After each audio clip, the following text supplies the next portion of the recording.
आलस्य सभी बुराइयों की जड़ होने के बजाय यह एकमात्र सबसे अच्छा है। बेवकूफ बनने के दो तरीके हैं, एक है जो सच नहीं है उस पर विश्वास। बेवकूफ बनने के दो तरीके हैं, एक है जो सच नहीं है उस पर विश्वास करना है, दूसरा जो सच है उस पर विश्वास करने से इनकार करना है। ज्यादातर पुरुष इतनी जल्दबाजी के साथ आनंद का पीछा करते हैं कि वे इसे पार कर जाते हैं। अभिमानी व्यक्ति हमेशा सही काम करना चाहता है, परंतु वह इसे अपने बल पर करना चाहता है। वह मनुष्य से नहीं परंतु परमेश्वर से लड़ रहा है। खुद से प्यार करना मत भूलना। दिल की पवित्रता एक बात है। एक व्यक्ति जो एक भौतिक प्राणी के रूप में हमेशा बाहर की ओर मुड़ता है, यह सोचकर कि उसकी खुशी उसके बाहर है, अंत में भीतर की ओर मुड़ता है और पता चलता है कि स्रोत उसके भीतर है। विवाह व्यक्ति को रिवाज और परंपरा के साथ घातक संबंध में लाता है और परंपराएं और रीति रिवाज हवा और मौसम की तरह हैं, पूरी तरह से अतुलनीय हैं। जैसे सांसारिक जीवन में प्रेमी उस क्षण के लिए तरसते हैं जब वे एक दूसरे के लिए अपने प्यार की सांस लेने में सक्षम होते हैं, अपनी आत्मा को एक नरम फुसफुसाहट में मिलाने के लिए, उसी तरह फकीर प्रार्थना में पल के लिए तरसता है जैसा कि वह था भगवान में रेंगना। प्यार उसके लिए अभिव्यक्ति है जो प्यार करता है, उसकी नहीं जिसे प्यार किया जाता है। जो लोग सोचते हैं कि वे केवल उन्हीं लोगों से प्रेम कर सकते हैं जिन्हें वे पसंद करते हैं, वे बिल्कुल भी प्रेम नहीं करते। प्यार उन लोगों के बारे में सच्चाई खोजता है जो दूसरे नहीं देख सकते। प्यार के लिए खुद को धोखा देना सबसे भयानक धोखा है। यह एक शाश्वत क्षति है जिसका न तो समय पर और न ही अनंत काल में कोई प्रतिदान है। होने की सबसे दर्दनाक स्थिति भविष्य को याद रखना है, विशेष रूप से वह जो आपके पास कभी नहीं होगी। लोग मुझे इतनी खराब तरीके से समझते हैं कि वे मेरी शिकायत को भी नहीं समझते हैं कि वे मुझे नहीं समझते हैं। कवि क्या है? एक दुखी व्यक्ति जो अपने दिल में गहरी पीड़ा छुपाता है, लेकिन जिसके होंठ इतने बने होते हैं कि वह आहें भरता है और रोता है। वे सुंदर संगीत की तरह लगते हैं। यह सब मानव की अपूर्णता से संबंधित है कि मनुष्य केवल इसके विपरीत से गुजरकर ही अपनी इच्छा प्राप्त कर सकता है। बचपन से ही मेरे दिल में दुखों का पहाड़ छाया हुआ है। जब तक यह रहता है, मैं विडंबनापूर्ण हूँ। यदि इसे बाहर निकाला गया तो मैं मर जाऊंगा। सबसे बड़ा खतरा खुद को खोना। दुनिया में बहुत चुपचाप हो सकता है, जैसे कि यह कुछ भी नहीं था। इतनी शांति से कोई अन्य हानि नहीं हो सकती, कोई अन्य नुकसान। एक हाथ, एक पैर, $5, एक पत्नी आदि पर ध्यान देना निश्चित है। मेरे अन्य कई परिचितों के अलावा मेरे पास एक और घनिष्ठ विश्वास पात्र है। मेरी अवसाद सबसे वफादार मालकिन है जिसे मैंने जाना है। कोई आश्चर्य नहीं कि मैं प्यार वापस कर देता हूँ। चिंता स्वतंत्रता का चक्कर है। प्रार्थना ईश्वर को नहीं बदलती, बल्कि प्रार्थना करने वाले को बदल देती है। प्रार्थना का कार्य ईश्वर को प्रभावित करना नहीं है, बल्कि प्रार्थना करने वाले के स्वभाव को बदलना है। भगवान कुछ भी नहीं से बनाता है। अद्भुत आप कहते हैं। हाँ, निश्चित रूप से, लेकिन वह वही करता है जो और भी अद्भुत है। वह संतों को पापियों में से बनाता है। चूंकि बोरियत बढ़ती है और ऊब सभी बुराई की जड़ है, इसमें कोई आश्चर्य की बात नहीं है कि दुनिया पीछे की ओर जाती है, बुराई फैलती है। यह दुनिया की शुरुआत में वापस पता लगाया जा सकता है। देवता ऊब गए थे, इसलिए उन्होंने मनुष्यों को बनाया। अगर मैं निष्पक्ष रूप से भगवान को पकड़ने में सक्षम हूँ तो मैं विश्वास नहीं करता, लेकिन ठीक है, क्योंकि मैं ऐसा नहीं कर सकता, क्योंकि मुझे विश्वास करना चाहिए।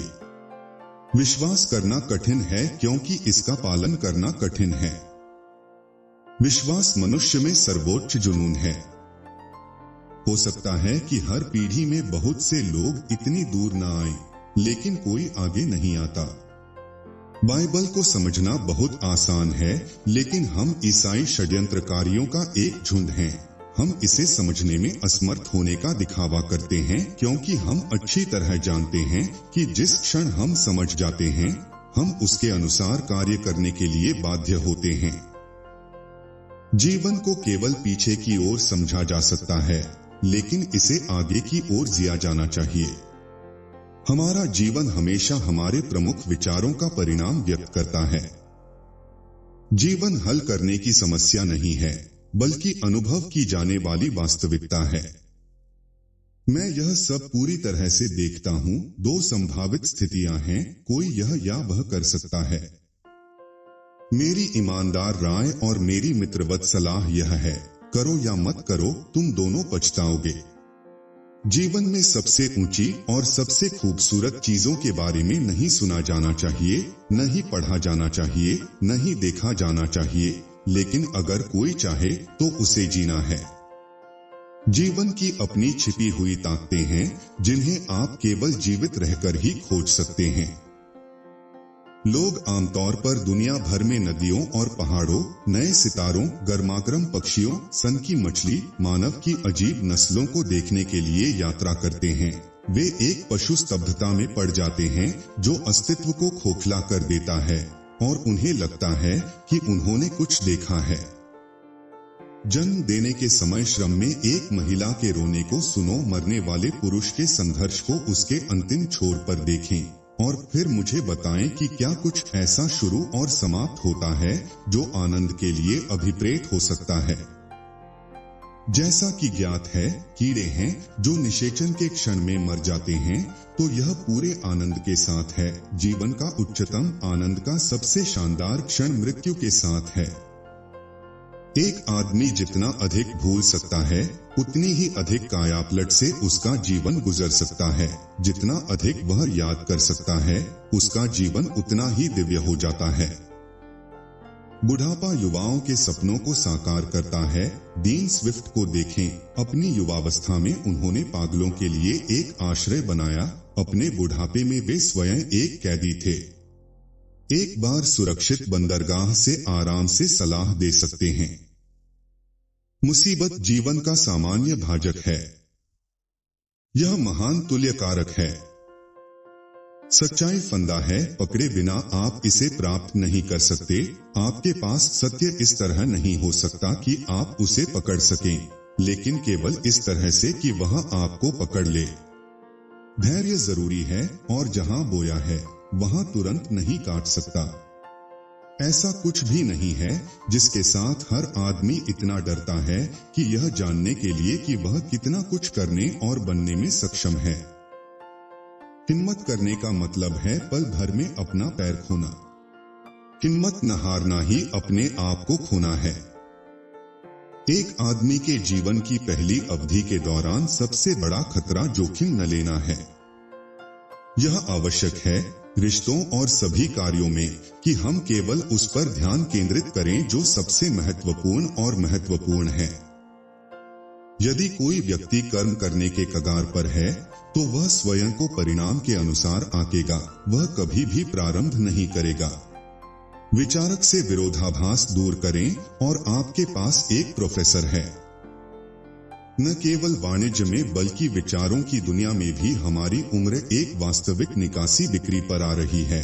सब कुछ इतना सस्ता हो सकता है कि कोई भी सोचने लगे कि क्या अंत में कोई बोली लगाना चाहेगा। विरोधाभास वास्तव में बौद्धिक जीवन का मार्ग है, और जिस तरह केवल महान आत्माएं ही जुनून के संपर्क में आती हैं, वह केवल महान विचारक ही हैं, जिन्हें मैं विरोधाभास कहता हूं, जो भ्रूण में भव्य विचारों के अलावा और कुछ नहीं है। वह स्वयं बने जो वास्तव में है। एक बार जब आप मुझे लेबल कर देते हैं, तो आप मुझे नकार देते हैं। जो आप हैं उसके होने के तथ्यों का सामना करें, क्योंकि वही बदल जाता है जो आप हैं। ऊब सभी बुराइयों की जड़ है, खुद को निराश करने वाला इनकार। व्यक्तित्व तभी परिपक्व होता है जब मनुष्य ने सत्य को अपना बना लिया हो। अपनी जबरदस्त गंभीरता के कारण मृत्यु वह प्रकाश है जिसमें अच्छे और बुरे दोनों तरह के जुनून पारदर्शी हो जाते हैं, जो अब बाहरी दिखावे से सीमित नहीं हैं। व्यक्तियों की तरह अवधारणाओं का भी अपना इतिहास होता है और वे समय के कहर को झेलने में भी उतने ही अक्षम होते हैं जितने कि व्यक्ति होते हैं, लेकिन इन सब के बीच वे अपने बचपन के दृश्यों के लिए एक तरह की होमसिकनेस बरकरार रखते हैं। दुनिया के साथ झगड़ा करना पूरी तरह से बेकार था, जबकि खुद के साथ झगड़ा कभी कभी फलदायी होता था और हमेशा उसे स्वीकार करना पड़ता था। मुझे ऐसा लगता है जैसे मैं शतरंज के खेल में एक टुकड़ा था। जब मेरा प्रतिद्वंद्वी इसके बारे में कहता है, उस टुकड़े को स्थानांतरित नहीं किया जा सकता है। लोग विचार की स्वतंत्रता के मुआवजे के रूप में अभिव्यक्ति की स्वतंत्रता की मांग करते हैं, जिसका वे शायद ही कभी उपयोग करते हैं। अत्याचारी मर जाता है और उसका शासन समाप्त हो जाता है। शहीद मर जाता है और उसका शासन शुरू होता है। अजनबियों के बीच दुश्मनी की तह में उदासीनता है।